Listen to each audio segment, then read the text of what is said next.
பிரேமலதா பேச்சை கேட்டு மோசம் போன விஜயகாந்த் மகன். அப்பா இருந்திருந்தால் இப்படி நடக்குமா? பிரேமலதா இப்படி செய்யலாமா? தனது அப்பா விஜயகாந்த் போலவே பெரிய நடிகராக வேண்டும் என்கிற ஆசையில் தமிழ் சினிமாவுக்குள் நுழைந்தவர் சண்முக பாண்டியன்.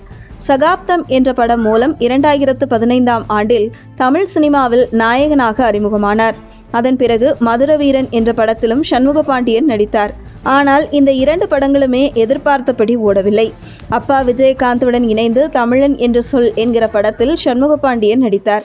ஆனால் படப்பிடிப்பு துவங்கிய சில நாட்களில் விஜயகாந்தின் உடல்நிலை அப்போது பாதிக்கப்பட்டதால் அந்த படம் அப்படியே டிராப் ஆகிவிட்டது. அந்த படங்களுக்கு பிறகு சண்முக பாண்டியன் நடிப்பில் படைத்தலைவன் என்ற படம் உருவானது. இந்த படத்தின் ஷூட்டிங் பல மாதங்களாக நடந்தது. அப்படி வெளியான அந்த படமும் எதிர்பார்த்த அளவுக்கு வெற்றியை கொடுக்கவில்லை. இப்போது இயக்குனர் பொன்ராம் இயக்கத்தில் சரத்குமாருடன் சண்முக பாண்டியன் இணைத்து நடித்த கொம்பு சீவி படம் கடந்த வெள்ளிக்கிழமை தியேட்டர்களில் வெளியானது.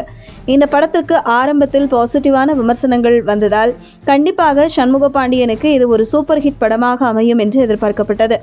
ஆனால் கொம்பு சீவி படம் கடந்த 6 நாட்களில் வெறும் 1.69 கோடி ரூபாய் மட்டுமே வசூல் செய்திருப்பதாக தகவல் வெளியாகியுள்ளது. அதாவது இந்த படம் பாக்ஸ் ஆபீஸில் படுதோல்வி அடைந்திருக்கிறது.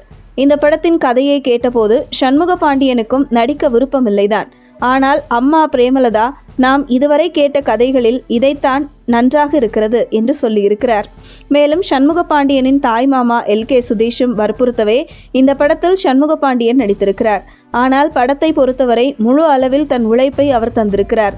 கொம்பு சீவி படம் முதலில் 7 கோடி ரூபாய் பட்ஜெட் என்று சொல்லப்பட்ட படத்தின் போக போக பட்ஜெட்டும் எகிரியிருக்கிறது. பல நாட்கள் ஷூட்டிங்கையும் நிறுத்தி இருக்கிறார்கள்.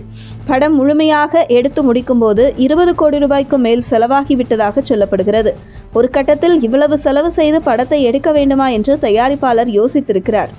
ஆனால் பிரேமலதாவும் சுதீஷும் பின்னணியில் இருந்து தேவைப்பட்ட நிறைய முறை பண உதவிகள் செய்து கொம்பு சீவி படத்தை ஒரு வழியாக எடுத்து முடித்து வெளியிட்டிருக்கிறார்கள். ஆனால் அப்படி வெளியான கொம்பு சீவி படம் ஃப்ளாப் ஆகிவிட்டதால் இனிமேல் அம்மா மாமா தலையீடு இல்லாமல் நானே கதையை கவனமாக கேட்டு தேர்ந்தெடுக்க வேண்டும் என்கிற முடிவுக்கு வந்திருக்கிறார் சண்முக பாண்டியன்.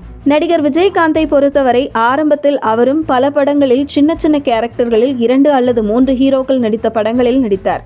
பிறகு சில படங்களில் தனியாகவும் நடித்தார். அதன் பிறகுதான் அவருக்கு ஹீரோ அந்தஸ்து கிடைத்தது.